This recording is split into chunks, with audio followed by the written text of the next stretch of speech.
Well, a very, very, I think, pleasing uh, personalities, in fact, that I've come across are Manoj and Ferdi as a part of the Theory U dispensation that they've been providing to this world as a very fresh thought that, of course, draws its origin from the Theory U by Peter Senge and Otto Scharmer, but they have given it a niche of their own, in fact, and I felt that that was very important, in fact, because they got something, but they've enriched it further, and using a lot of principles of even, the Eastern mystics and the Eastern wisdom, basically, which actually makes it more complete.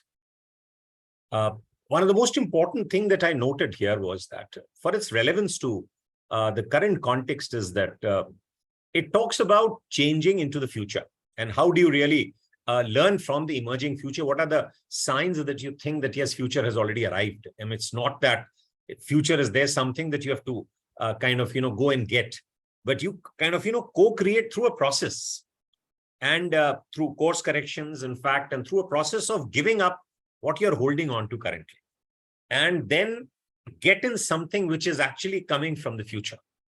So you can get the benefit of the past, the way you've been doing it, and you give up those kind of, things which are holding you back as an incumbent to the current, and let you obtain and let you get into the new things which are more relevant, in fact, and they'll continue to be more relevant in the future.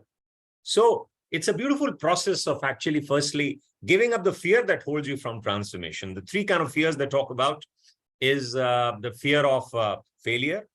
They talk about failure of what people will think, others will think, in fact, and fear of your own cynicism. You get cynical about yourself, that this is something which just cannot happen. But that's our incumbent mindset. And therefore, you have to go down through a process of, you have to redo certain things, unlearn certain things. And then in a moment of, your self-realization, you realize that, yes, now I'm done away with those. And now I think those norms are not holding any longer. So I adapt, upgrade, modify, and absorb the new that is coming in. And that's what will be possibly relevant in the future. The whole idea is that, once you've realized this, only then you can move up the U curve, basically, towards the future. And in that process, the idea is that you create a prototype quickly, and then through process of iteration, you kind of, scale it up and actually land into the future. There is no way in which you can go to the future from here to here horizontally. There is a process of unlearning, then relearning, and continue to learn, and then repeating this process in everything that you do. So I think it is a beautiful, I would say, a process-based as well as more humane way of understanding why do people do, and why, more importantly, people don't do certain things which they don't do, are not capable of doing, or they could not just do it. And therefore, I think Theory U is very relevant in that sense, because it helps you to address your mindset. And it sees that, the kind of growth, particularly the whole neoliberal capitalist growth model that we have been working upon for the last almost 100, 150 years, is basically damaging the ecology. It has brought us almost to the brink of the sixth extinction event today, if you were to say, because of its whole propensity to only grow and grow without a purpose, probably. And not only that, they talk about also the kind of divide between people and people. They call it social divide, which actually, because of the iniquity that the system has generated.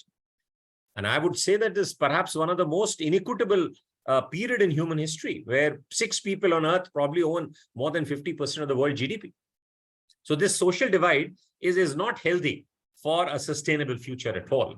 It's unsustainable in itself. And the third divide they talk about is about the whole spiritual divide, because between self that we think we are, in fact, and the real self within. And that kind of, thing is unless not addressed, because of so much of cacophony around in the whole industrial system and the whole modern day living, which is, creating a problem for you to kind of, get adjusted to what you really are. So most of the time we spend living lives for others, not for ourselves, without understanding who we truly are, what is our purpose. So this purposelessness, this whole lack of sense making is behind all these kind of, 3 divides There's ecological divide, there's social divide, and the spiritual divide. And once we understand that, and the fact that, yes, this is the way to unlearn and then relearn, adapt, upgrade, modify, change yourself in the context of what is emerging from the future, I think that's the way to grow in the future. And that's the way to live in the world towards sustaining yourself and look towards a sustainable future, which is different from the exploitative and the extractive world order that we have inherited for the last 150 years of the industrial age mindset, or driven by that industrial age mindset, towards a more restorative and a regenerative mindset, so that we are moving from what is called the egocentric awareness, where humans are at the top of the food chain, or they think they are.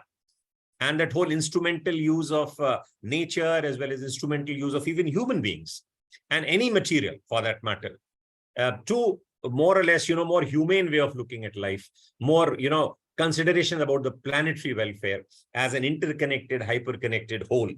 So it's basically talking about that, when you consider the whole integrated system rather than, just look at parts. So you're aware about the small and the big details together. You don't lose in counting trees the site of the forest. So I think it's a very comprehensive model that they have developed. In fact, in the programs that they run, I've attended one, in fact, for myself. And given the fact that I was like 35 years, I've been in the corporate world and started my career with NTPC. And then I was the group president HR for Reliance and Dhirubhai Ambani group for 20 years. And in fact, incidentally, I was also part of the NIS Sparta group, I was the board member there. In fact, which is one of the, I would see, the best training platforms that was ever created. And then ultimately, of course, for last 8 to 10 years, I was with Jindal Steel Power as their whole-time director on board, looking after HR, communication, and law. And I have gone through so many programs and so many learning and development initiatives that have been taken by various people across the world. But I found that Theory U has its something for you.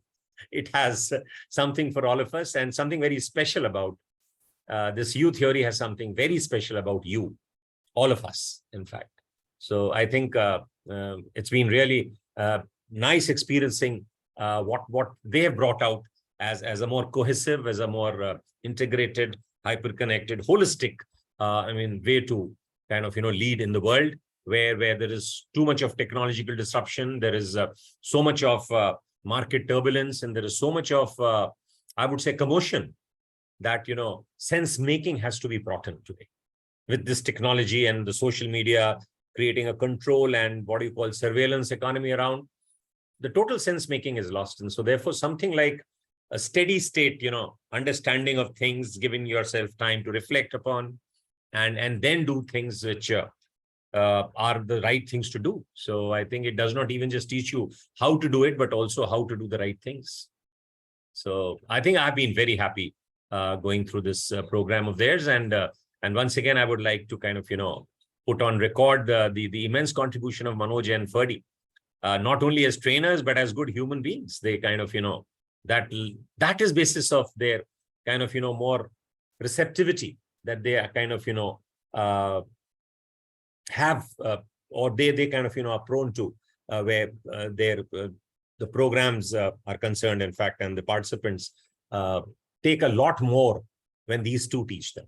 So I think I'll be absolutely kind of, very conscious and confident of the fact that, yes, they'll do great, and wish them all the very best.